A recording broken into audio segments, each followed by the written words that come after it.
Sr. Deputado António Ferreira de Lemos, do CDS.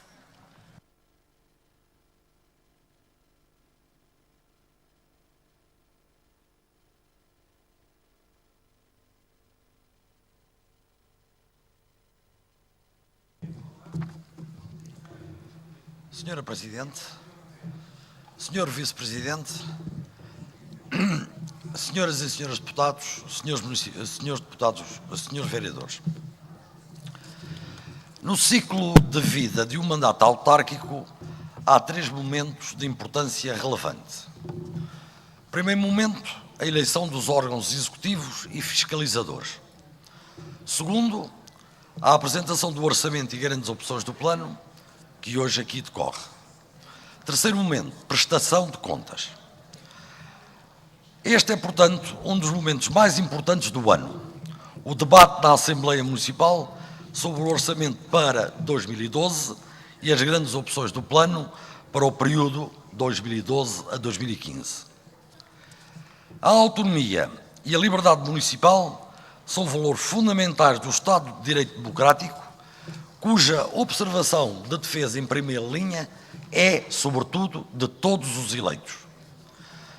Convém, no entanto, recordar que a autonomia municipal é exercida de acordo com a lei, designadamente com a Lei das Finanças Locais, a qual delimita também os poderes tutelares exercidos pelo Governo e pelos órgãos próprios.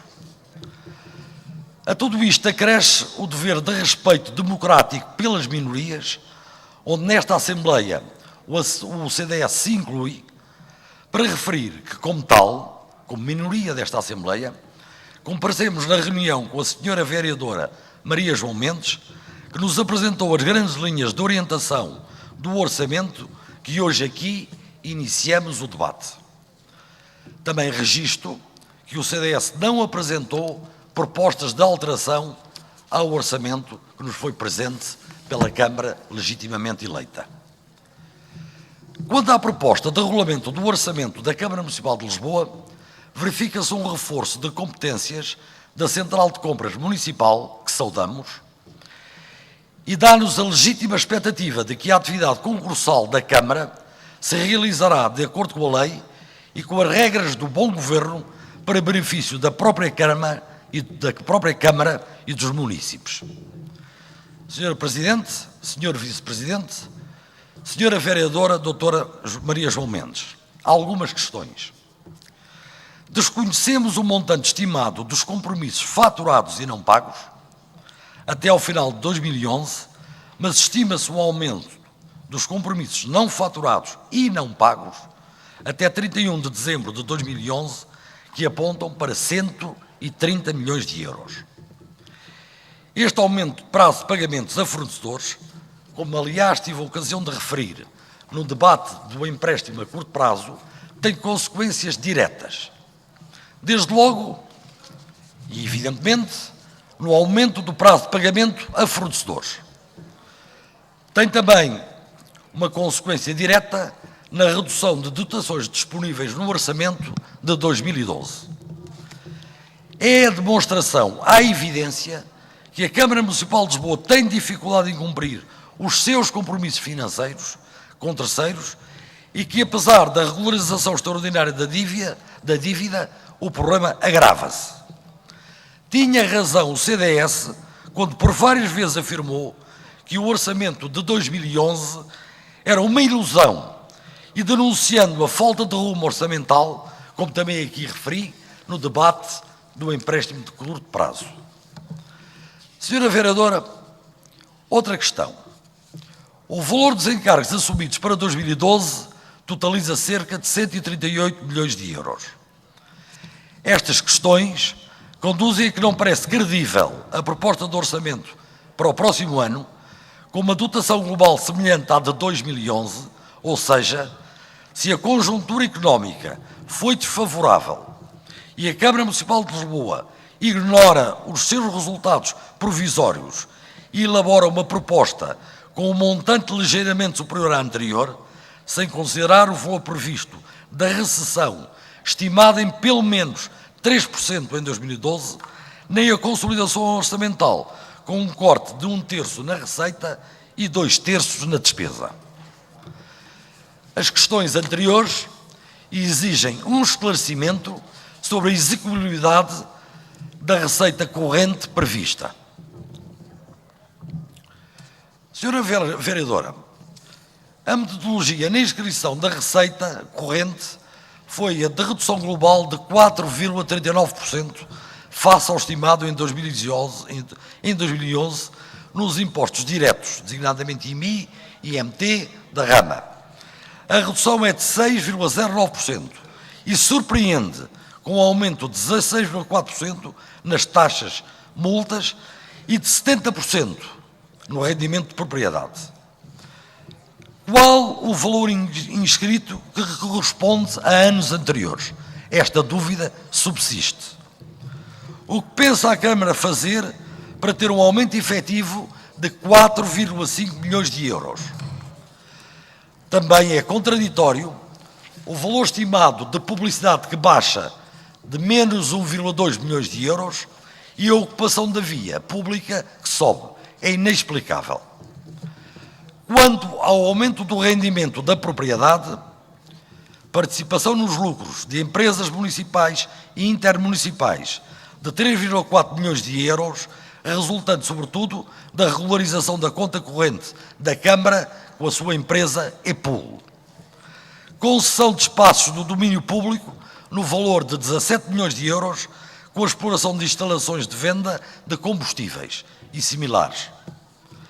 Estas duas receitas são de difícil arrecadação, não se conhecendo a forma como a conta corrente se vai realizar em numerário edifícios ou terrenos com a agravante das condições atuais conhecidas do mercado imobiliário. Senhora Presidente, Senhor Vice-Presidente, Senhora Vereadora, uma breve análise da receita de capital.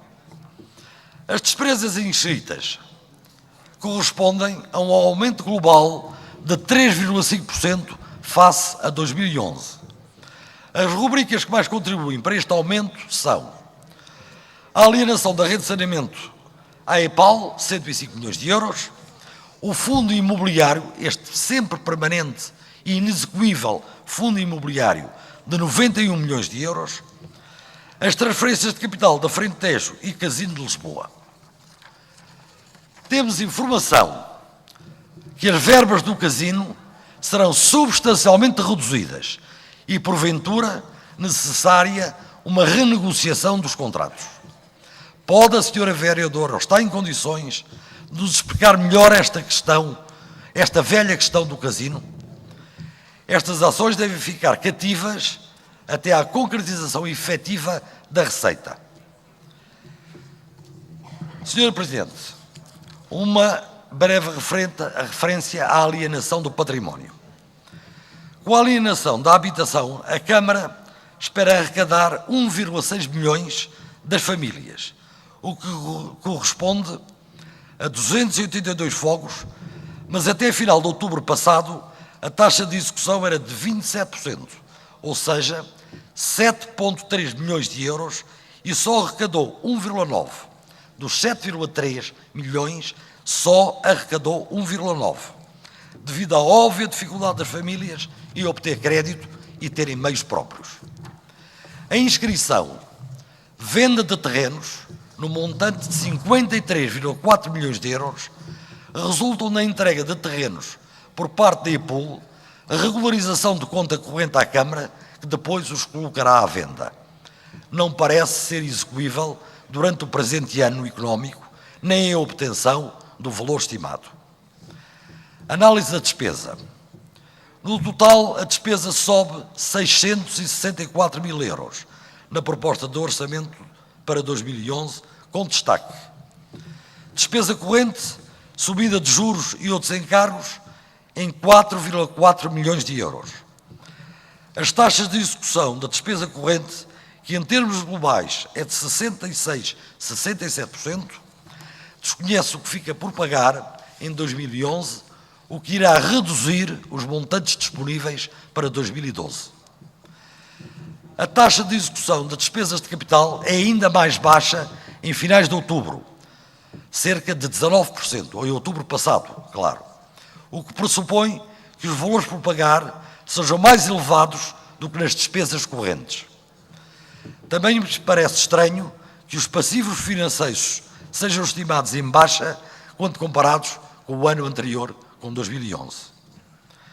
Senhora Vereadora doutora Maria João Mendes, registro, como fiz na Comissão de Finanças, a sua competência e clareza na apresentação do Orçamento para 2012, mas também registro que o Executivo não acolheu em 2011 as sugestões do CDS e no parecer da Comissão de Finanças, há pouco aqui relatada pelo Sr. Presidente da respectiva Comissão, também não constam muitas das nossas observações e contributos para o Orçamento de 2012.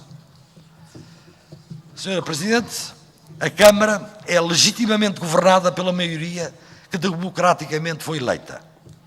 O Orçamento e as grandes opções são apreciadas e votadas nesta Assembleia, mas a democracia plena só se cumpre com respeito pelas minorias, ou seja, atendendo às suas legítimas propostas e observações.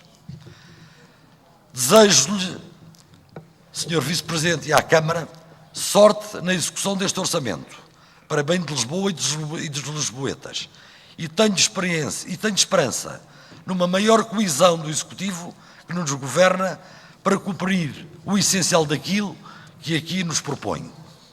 Infelizmente, esta esperança não é suficiente por enquanto para anunciar o nosso sentido de voto, mas duvido que possa vir a ser favorável.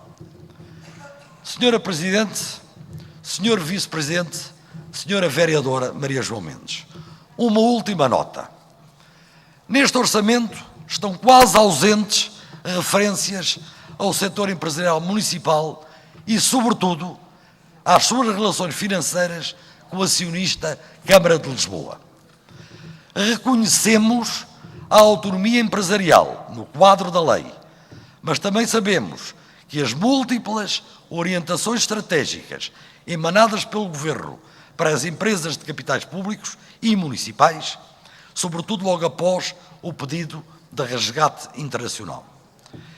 É legítimo perguntar em que medida foram cumpridas, repito, é legítimo perguntar em que medida foram cumpridas em cada uma das empresas municipais as orientações, designadamente as orientações provenientes do Ministério das Finanças, por muito que isto custe, dadas as suas relações conhecidas, ao Sr. Presidente da Câmara em relação ao Ministro das Finanças. Todos temos que ser solidários no cumprimento escrupuloso dos acordos assumidos com a União Europeia e com o Fundo Monetário Internacional, que o Governo, apoiado pelo Partido Socialista, subscreveu e os atuais partidos do Governo apoiaram. Um esclarecimento cabal a esta Câmara é fundamental para evitar surpresas já no decurso da execução orçamental deste orçamento que aqui discutimos.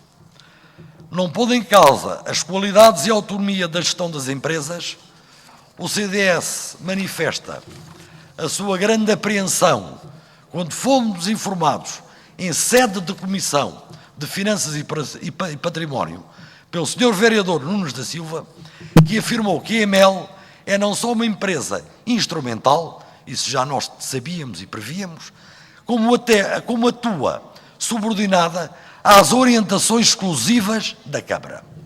Isto é, de facto, a negação da forma empresarial para a prossecução dos fins da EML.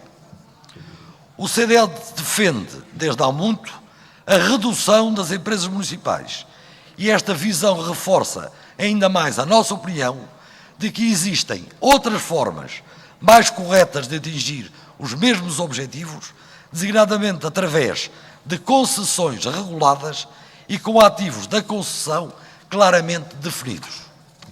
Disse. Muito obrigado. Muito obrigada, Sr.